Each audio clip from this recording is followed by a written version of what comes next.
Dans cette quatrième vidéo, je traite des communications de la voix de Jean que j'appelle ici Compagnon 96 avec moi à Salé et à Rabat en novembre 1996 quand j'étais dans un état de folie partielle.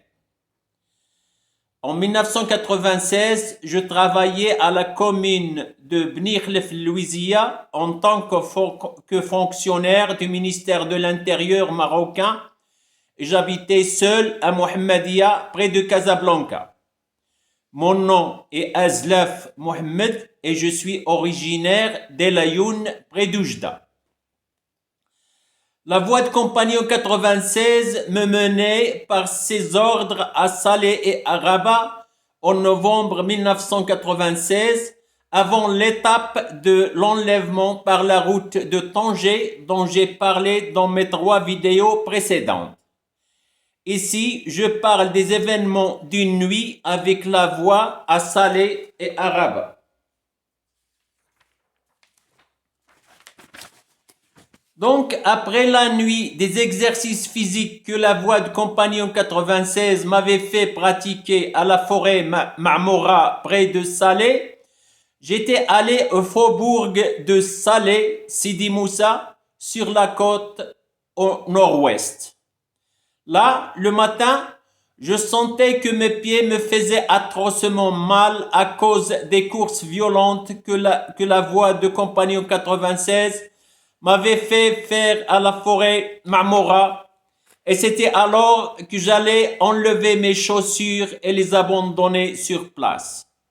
C'était à ce quartier Sidi Moussa de Salé que j'allais récolter des chaussures dépareillées, une babouche blanche et une chaussure noire sans quartier. C'était avec cette babouche blanche à un pied et cette chaussure noire sans quartier à l'autre pied que j'avais continué cette expédition de fous conscients menée par la voie de Compagnon 96 à Rabat Salé et ensuite sur les routes de Sidi Yarab, de Sidi Slimane ou de Sidi Qassem. Après quelques jours et nuits à ce quartier Sidi Moussa de Salé, un après-midi, juste avant le coucher du soleil, j'avais entrepris d'aller de l'autre côté de Salé, perpendiculairement à l'océan, vers Souq al-Kelb ou Hayy Salam par le nord sans aller à Salé Médina. Sur mon chemin, dans un espace vide près de l'océan, j'avais assisté à la scène d'un jeune homme et d'une fille qui étaient entrés dans un local de poste de transformateur ouvert. Le moment précédent, je m'étais aussi approvisionné en carottes avec leurs tiges et herbes à un jardin du côté de la côte. Je continuais ma route avec un état d'âme gai, manipulant ma barbe touffue et répétant « Veux-tu parler à Jean Valjean ?» La scène du couple de ce lieu me l'avait suggéré. C'est que je m'imaginais oser draguer une fille imaginée que je peux voir par la suite en ces termes-là. J'étais donc en train de penser à cette histoire des Misérables de Victor Hugo où le personnage gueux Jean Valjean avait dit à l'adresse d'un policier qu'il avait saisi quand il tenta de voler du pain « Je te plains », c'est-à-dire pour la mesquinerie de l'âme. Je n'avais pas lu cette histoire de Jean Valjean. C'était un ex-collègue de la commune de Bnirlef Louisiya qui me l'avait raconté de son bureau. Alors là, la voix de Compagnon 96 arriva et me dit « Jette les carottes ». Il s'agissait des carottes que j'avais cueillies à la côte d'un petit jardin. Cet ordre de la voix n'était pas seulement exprimé distinctement, mais était également reproduit distinctement via les flots et les vagues de l'océan qui étaient encore proches, en un écho clair et fort. Ensuite, tous mes monologues intimes commençaient à être retournés à mes oreilles ou à mon cerveau. Chacun d'eux ont des termes distincts avec lesquels je les prononçais par mes organes vocaux sous ma gorge. C'était la torture par indiscrétion via les monologues. Ce sont ces discours qu'on prononce quand on lit un texte silencieusement. Donc mes monologues pouvaient être enregistrés et écoutés. La trêve que Compagnon 96 m'avait accordée à Sidi Moussa de Salé était finie. La voix de Compagnon 96 m'avait ordonné de rebrousser chemin, de retourner vers le quartier Sidi Moussa. J'avais obéi, j'avais jeté mes carottes et retourna à nouveau à Sidi Moussa de la ville de Salé. C'était presque la nuit. Un moment, étonné moi-même par le contrôle absolu que Compagnon 96 avait sur moi et par leur droit à cela, je m'avais demandé à moi-même en monologue en français, est-ce l'État qui me parle? Là, la voix m'avait confirmé cela distinctement en me répondant immédiatement. Oui, obéis, c'est bien l'État qui te parle. Cela voulait dire que mes monologues étaient enregistrés et écoutés. Le séjour à Sidi Moussa après ce retour n'allait pas être long. Le même soir de Sidi Moussa, j'étais amené vers Bab Shafa, une entrée du haut mur monumental de Salé ancienne du côté de Sidi Moussa. J'avais longé ce mur sans entrer à Bab Shafa pour aboutir à la terrasse d'un café humble près de la gare de Salé-Ville. Devant ce café humble, un véhicule avec le symbole du croissant rouge avait passé. À la vue de ce véhicule marqué, je m'étais levé et me lança à suivre ce véhicule en contournant d'abord l'établissement de police devant la gare. J'étais passé au quartier Tabriks après avoir passé sur le pont du chemin de fer. J'étais passé du côté du cinéma Opéra et ensuite près de l'usine Ferchi du Chêne. J'étais donc allé par la rue latérale qui passait devant un dispensaire près de l'usine du Chêne après avoir quitté le boulevard qui mène au rond-point du quartier Tana de Salé. Cette bifurcation à ma droite était entourée d'automobiles. Les chiens du gardien de nuit de ces automobiles, une demi-dizaine, se lancèrent dans ma direction.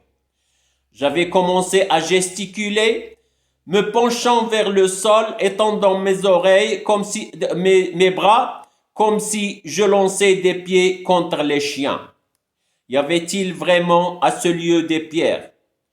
Le gardien arriva en courant, non pour calmer ou écarter ses chiens de moi, mais pour se jeter sur moi avec force en répétant « Maudit type, tu me casses les automobiles avec les pierres. » Alors une pluie de coups de poing commença à déferler sur ma tête et sur mon visage.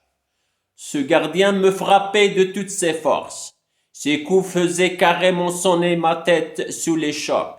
Je n'étais pas tombé. Mais mon problème n'était pas seulement les coups du gardien. Le problème était celui des chiens qui m'avaient envahi par derrière quand leur maître me faisait encaisser des coups. Quand l'un de ces chiens planta ses canines dans le jarret de ma jambe et tira, j'avais crié d'une double épouvante au gardien, mais le chien m'a mordu. Le gardien m'avait enfin relâché. Je n'avais pas hésité pour ce que j'allais faire ensuite. J'avais immédiatement décidé d'aller à pied au centre hospitalier universitaire à Vicenne, à Suissy, à Rabat, en vue d'avoir une injection antirabique. J'étais un fou raisonnable. Donc, la même nuit de Salé, j'étais arrivé au quartier Hassan de Rabat via le pont du fleuve Bourgreg. Au quartier Hassan, la voie de Compagnon 96 m'avait rejoint quand j'étais dans la zone des ministères. La voix m'avait amené devant la porte verte de l'ambassade des Émirats arabes unis. La voix me disait alors, frappe à la porte, frappe encore. Puis me disait, cache-toi vite, on nous a repérés. Puis encore, reviens, frappe encore à la porte. La voix me suggérait alors de m'aider à m'enfuir du Maroc. Aucun gardien n'était apparu devant moi. La voix de compagnon 96 m'avait dit d'abandonner cette ambassade et d'aller ailleurs. La voix m'avait amené devant la porte extérieure d'une clinique au quartier Hassan même. Étant donné que la porte extérieure de la clôture de cette clinique était fermée la nuit, compagnon 96 m'avait suggéré de grimper cette clôture. J'avais obéi à la suggestion de la voix. Quand j'étais devant la porte intérieure de la clinique, la voix m'avait dit de sonner. J'avais exécuté l'ordre et un infirmier ouvrit la porte. Il n'était pas vraiment surpris. Je lui avais dit, en dissimulant mon idée de m'enfuir du Maroc, que je désire des soins. Il m'avait dit que cela n'était pas possible et m'avait conduit jusqu'à la porte extérieure de la clinique. J'étais à nouveau dans la rue, non disposé cette fois-ci à obéir aux ordres de la voix de compagnon 96. J'étais contrarié et frustré. Avec détermination, je m'étais à nouveau lancé vers l'hôpital Avicenne pour obtenir l'injection antirabique. J'avais voulu sortir de Hassan par la porte monumentale du côté de l'imprimerie du bulletin officiel, mais quand j'avais vu 2 chiens fouillant dans des poubelles, j'avais changé de direction. J'étais sorti du quartier Hassan du côté de la tour Hassan et avait longé le mur extérieur des ministères en face du monument Shella. De là, j'étais allé vers la petite forêt Suissi, puis j'avais passé devant l'ex-hôtel Rabat Hilton et j'étais enfin arrivé à l'hôpital CHU Avicenne à Suissi de Rabat. Je m'étais expliqué à la porte de cet hôpital et on m'avait permis d'aller jusqu'au médecin de permanence. Quand j'étais entré au local où il y avait des patients dans leur lit, je m'étais exclamé à moi-même en arabe, quel repos ces gens-ci ont. C'était surtout la différence de température entre les rues où je vivais alors, habillé d'une veste et d'une chemise, et cette salle de l'hôpital qui m'avait impressionné. J'avais expliqué au médecin comment un chien m'avait mordu à Salé cette nuit-là avec des mots de français. Le médecin m'avait demandé ce que je faisais dans la vie.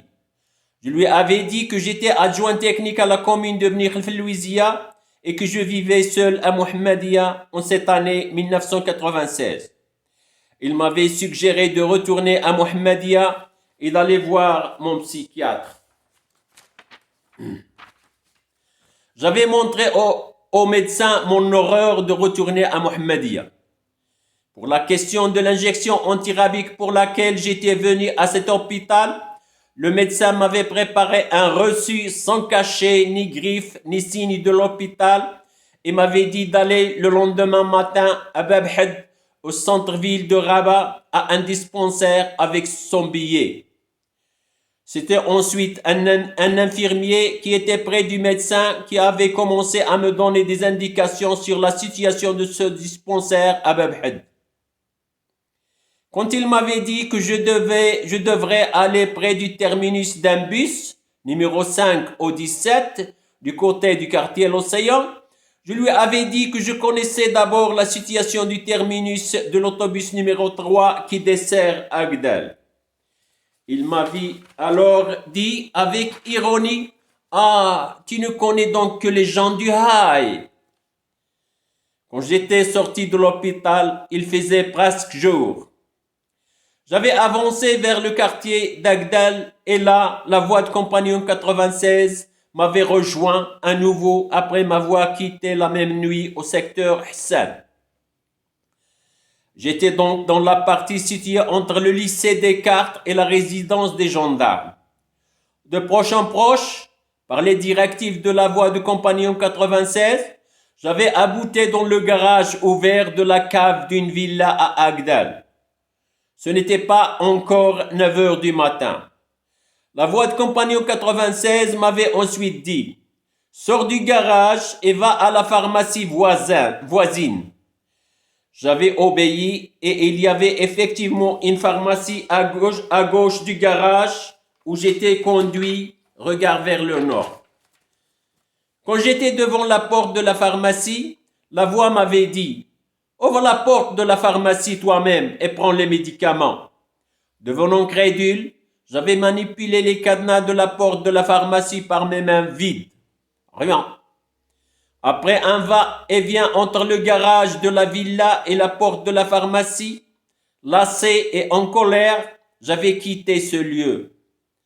Quand je m'étais trouvé du côté de l'école Mohammedia des ingénieurs, au-delà du boulevard de France de Agdal, et que j'avais hésité un moment pour la route à prendre, la voix de compagnon 96 m'avait dit en guise de moquerie en français « Il s'est égaré, il s'est égaré ». Là, contrarié, je m'étais lancé énergiquement vers Bab el-Had, envie d'avoir cette injection antirabique contre la morsure du chien du gardien de Salé.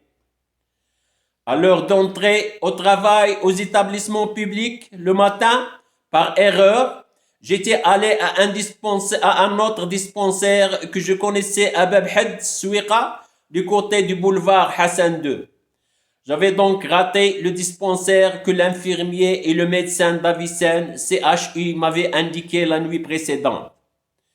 Un moment avant cela, j'étais entré d'abord à des toilettes publiques à l'ancienne Medina Souiqa et avais lavé la plaie de la morsure comme me l'avait conseillé l'infirmier de l'hôpital Avicenne.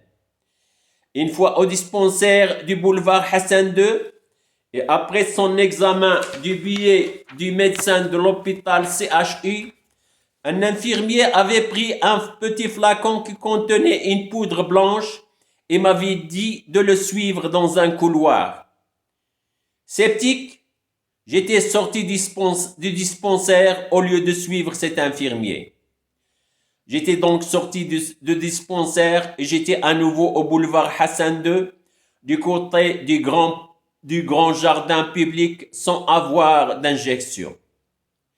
J'avais longé la clôture monumentale allant vers l'ouest du côté de Bab el-Had. Là, la voie de compagnon 96 arriva à nouveau quand j'étais en train de regarder ma montre électronique que j'avais encore avec moi. La voix m'avait dit en arabe « Jette la montre ». J'avais obéi. La voix de compagnon 96 passa à une étape décisive en me disant alors « Sors de ta poche tes clés et jette-les de même ». J'avais encore obéi, sans résistance, bien qu'il s'agissait des clés de ma chambre que je louais à Mohammedia et celle de mon bureau à la commune de Bni Khlef, Louisiane, une administration du ministère de l'Intérieur marocain. J'avais tout jeté à la base du mur monumental, au coin où il y a actuellement un poste de police. Dès que j'avais jeté mes clés près du mur au boulevard Hassan II, la voix de compagnon 96 m'avait dit avec moquerie « Mais maintenant, tu as tout jeté et tout abandonné. » J'avais répondu à compagnon 96 en français, mais sous contrainte. Et ensuite, la voix de compagnon 96 m'avait abandonné pour ne revenir que l'après-midi du même jour, quand j'étais au même boulevard Hassan II, du côté du kiosque en face du bout du boulevard Mohammed V, pour me dire d'abord « Qui a triomphé maintenant ?» En cet instant-là, je croyais que compagnon 96 faisait allusion à l'instructeur de yoga, Mohamed El-Hmima, qui m'avait enseigné quelques pratiques en 1994-1995. Pour le temps entre la communication de la voix du matin et celle de l'après-midi du même jour, j'avais erré entre le boulevard Hassan II même et le boulevard qui mène au monument des Zoudaya.